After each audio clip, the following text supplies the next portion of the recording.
Hi everyone, it's great to be back with you again. I know it's been a while since I've posted any new videos. I've been so busy at my studio and developing some more online courses as well.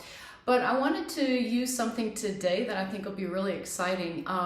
We have in our Pilates studio reformers, which is a wonderful piece of equipment Joe Pilates developed. If you have one, great. Most people don't. They're very expensive. And so I thought, let's do some exercises that really engage your core muscles and add some weight work and pretend that you're on a reformer, okay? So that you wouldn't be limited if you didn't have it. So I've got some 2-pound weights. They'll be perfectly sufficient here. If you want to use more later on, great, but I don't really recommend it because I think that your form might be sacrificed. I've also got a little bit of a head pillow. This is the one that I use on my reformer. You could absolutely use a blanket, a block, anything that you've got, even a folded towel will be fine. You just want to be able to preserve the two natural curves of your cervical spine and your lumbar spine. So what does that mean? Well, in Pilates, we talk about that as being neutral spine. And I really struggle with that myself and have for a long time because I tend to have a little bit too much curvature in my low back. When I am sitting or in a standing position, I tend to have a little bit of a tilt forward with my pelvis, and you can see that's a little excessive roundness. Well, other people are a little bit more here. They're a little slumpy in their low back. Neither one is really great. We want to be able to have a sufficient curvature where there's lengthening in the glutes and their low belly is drawing in. So what does that look like when you're down on the mat? So we want to come down into kind of a log roll position so that you can come down on your back. And in our Pilates repertoire on the reformer, we do something called pulling straps down here. This is what we call supine or lying down arm work. Well, it's meant to really engage your arms, so particularly your triceps and across your pecs and biceps, while drawing your deep low abs in. So the first thing I'm checking, I already got that small space under my head, and I want to make sure that I'm not arching too much or actually pushing down into my low back, which definitely wouldn't be good either.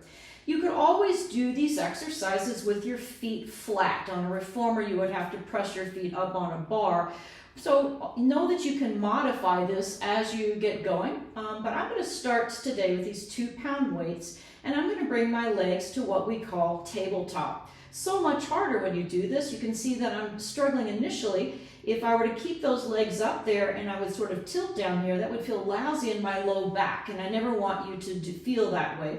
So I'm going to really have to draw my abdominals in to shrink that space, but never pushing my low back down. So I'm going to do about 8 reps of each of these. You could build your way up to it. We'll take an inhale here, and as we exhale, I'm going to make that weight feel like a fist drawing down as I exhale into my abs. Inhale, I'm going to bring it up, but trying to not go back too far so that momentum will take the work. Coming up, inhale, exhale, blow it out. Really feel that deep low belly.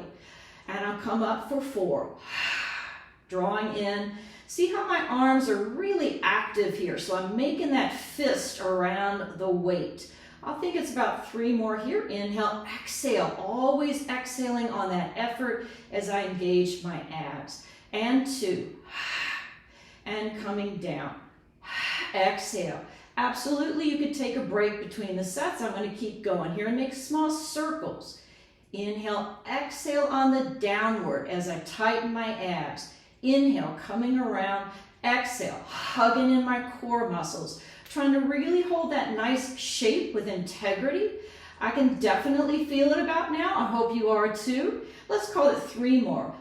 Exhale, really trying to keep the knees tracking right over the hips and my legs in an appropriate position so that I'm not arching or winging. We're going to reverse that. Inhale, going a little faster maybe. But don't lose any of your good form. Make sure you're keeping those shoulder blades down the back. I think it's about 4 more here. Inhale, exhale, and 2. Last one. I'm going to take a break. You might want to too. Because you can always get bad form, but we want to get some precision. Now, don't think that fast means it's a harder thing. Often going slow is actually much harder. So we'll vary that as we go. All right, now let's try some movement here called reciprocal arms. So I'm going to have my left arm in this case turning in at the side, and my right arm is going to be coming straight down. So right away it's a bit of a brain fart as you try to come in there. Now I'm going to rotate my arm bones, so now the left one is vertical and the right one is horizontal. As they meet, I rotate again. So often people make a little bit of a mistake and they bring the arms in so that they're just like that. That's not really hard. I want you to have to think about the coordination of the arms. And that's why one of the reasons Pilates is so good for you, because it's always brain challenging. I've totally lost the count here, so let's just say it's about 2 more. And I'm also sometimes forgetting, what's that right position for my hand? So that's really challenging my brain there as well. So you may feel that you get a little grippy in your hips here. That's where you're starting to use more hip flexor than your gluteals. So if that's the case, you're going to definitely bring your legs down for a little bit. You could also take your legs up here and then draw your feet down a little bit and see if that helps you get a little bit more into your glutes. All right, so let's try some movements now. This would be what we call Pilates coordination. Now, typically when this exercise is done on the reformer, we curl up here. Well, we don't want flexion with osteoporosis, so we're going to do it with our heads down. We start out what I call kind of a dead bug position here. Your elbows are bent, your legs are in tabletop. We're going to take an inhale, and as we exhale, we're going to extend out through the legs. The arms are reaching down. Now we're going to open and close those legs. 2 movements on your exhale, 1 breath. Inhale, you're going to bend the knees in, and then exhale, you bend the arms in. Let's try it again. Inhale, both arms and legs stretch out. Exhale. Inhale, knees bend. Exhale, arms bend. Let's do it again. Exhale, out. Inhale, I have the breath backwards, my bad. Inhale, draw in, and exhale. Take a breath, inhale. Exhale now, tighten your tummy. Inhale. Exhale, bring the arms in and bring it back. Let's try 2 more. Reach out, inhale, exhale. Inhale, knees bend, exhale, arms bend. Now that's the breath right. Inhale, reach out, exhale, hold that position. Inhale, knees bend, exhale, arms bend. I think it's maybe 2 more. Inhale, reach it out, exhale. Inhale, bring the knees in, exhale, bend the arms in. 1 more time. Reach it out. Exhale. Inhale now, and then exhale. Arms are in. Ooh, really challenging right there. When you add the dimensions of the arms and legs moving at the same time, it's definitely much more challenging.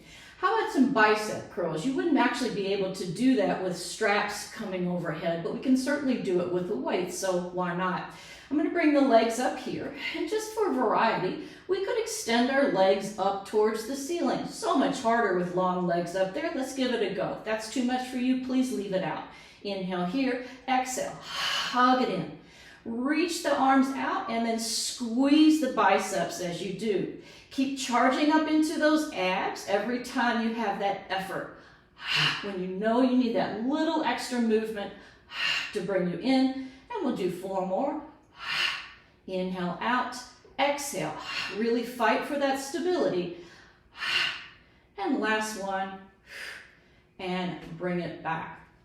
Okay, so there's any number of things you can do there to try to create a nice pattern between the core muscles, your arm strength, and even your breath work. You can see that you can do a lot of things to modify, which might be typically more expensive if you come into a studio.